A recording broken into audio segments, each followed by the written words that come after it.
Assalamualaikum dan salam sejahtera.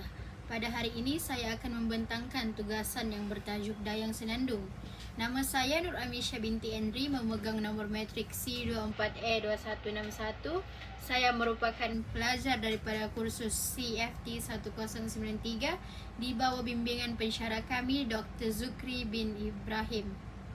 Dayang Senandung merupakan sebuah cerita rakyat Melayu yang terkenal dan penuh dengan nilai moral. Ia mengisahkan seorang puteri raja yang dilahirkan dengan kulit hitam legam akibat sumpahan yang misteri, namun memiliki suara yang sangat merdu dan kepribadian yang mulia. Tema utama dalam cerita ini ialah kecantikan dalaman, nilai murni seperti kesabaran dan keikhlasan, serta kesan sumpahan dan prejudis masyarakat terhadap rupa fizikal. Cerita ini sangat penting dalam konteks budaya kerana ia mengangkat isu penilaian terhadap seseorang bukan berdasarkan rupa tetapi pada hati, budi dan kepribadian. Ia juga menyampaikan pengajaran bahawa cinta sejati datang daripada keikhlasan dan kejujuran hati. Dari segi masa, cerita ini berlaku pada zaman Kesultanan Melayu Melaka, iaitu era di mana raja dan istana menjadi pusat pemerintahan serta banyak unsur mistik dipercayai. Tempat utama dalam cerita ini ialah di istana dan kawasan kampung yang menggambarkan perbezaan taraf kehidupan dan pandangan masyarakat ketika itu.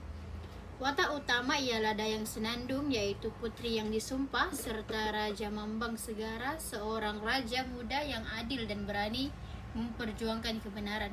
Suasana dalam cerita ini penuh dengan unsur magik, prejudis masyarakat dan juga kisah cinta sejati yang mengatasi segala hal.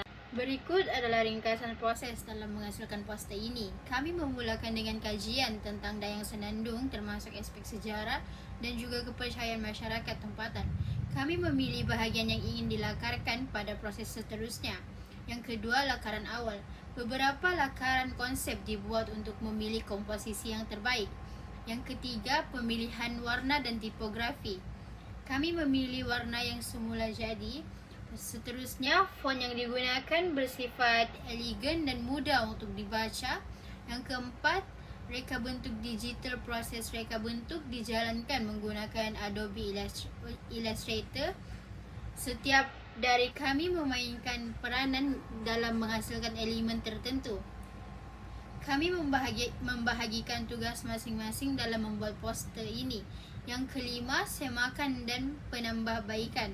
Setelah poster ini siap, kami berbincang sama ada perlu membuat perubahan atau memastikan semua elemen disatukan dengan harmoni. Nama saya Nurin Nazira binti Idris, nombor matrik C24A2121. Saya akan meneruskan pembentangan iaitu elemen seni. Dalam karya ini, kami banyak menggunakan warna bumi seperti merah bata, coklat gelap dan kuning tua. Pemilihan warna ini dilakukan secara teliti kerana ia menggambarkan suasana zaman dahulu serta latar budaya tradisional yang menjadi identiti cerita rakyat Melayu. Kami juga gunakan garisan tebal dan jelas bagi menyerlakan bentuk badan dan ekspresi muka watak utama. Ini penting untuk mengekalkan gaya ilustrasi yang mudah dibaca tetapi tetap kuat dari segi impak visual. Selain itu, bentuk-bentuk organik digunakan bagi menggambarkan aliran kain, rambut dan gerak tubuh supaya lebih hidup dan ekspresif. Ruang latar pula dikosongkan atau diwarnakan dengan tona lembut bagi membolehkan penonton memberi tumpuan penuh pada karakter utama tanpa gangguan visual. Seterusnya, prinsip reka bentuk. Dari segi prinsip reka bentuk, kami menerapkan prinsip penegasan atau fokus visual dengan meletakkan Dayang Senandung di tengah-tengah komposisi. Ini menjadikan watak utama mudah dikenali dan diberi perhatian segera. Imbangan visual dicapai dengan menempatkan dua watak dalam posisi yang saling melengkapi, satu di sebelah kiri dan satu lagi di kanan. Walaupun setiap bahagian dihasilkan oleh individu yang berbeza, kami pastikan kesan visual tetap seimbang. Seterusnya, kami gunakan kontras warna antara pakaian dan latar belakang. Walau watak utama memakai pakaian yang lebih terang atau berbeza tona berbanding warna sekelilingnya supaya lebih menonjol. Akhir sekali, prinsip kesatuan dan harmoni diutamakan, terutamanya dalam gaya lukisan, pemilihan warna dan susun atur elemen. Walaupun poster ini adalah hasil gabungan dua pelukis, kami pastikan gaya dan emosi yang ingin disampaikan tetap seragam dan selari. Secara keseluruhannya, Projek ini bukan sekadar latihan seni visual, tetapi juga satu pengalaman menghargai cerita rakyat dan warisan budaya. Melalui gabungan idea dan kerjasama dalam menghasilkan poster ini, kami belajar bagaimana untuk menyatukan kreativiti individu dalam satu karya yang mantap.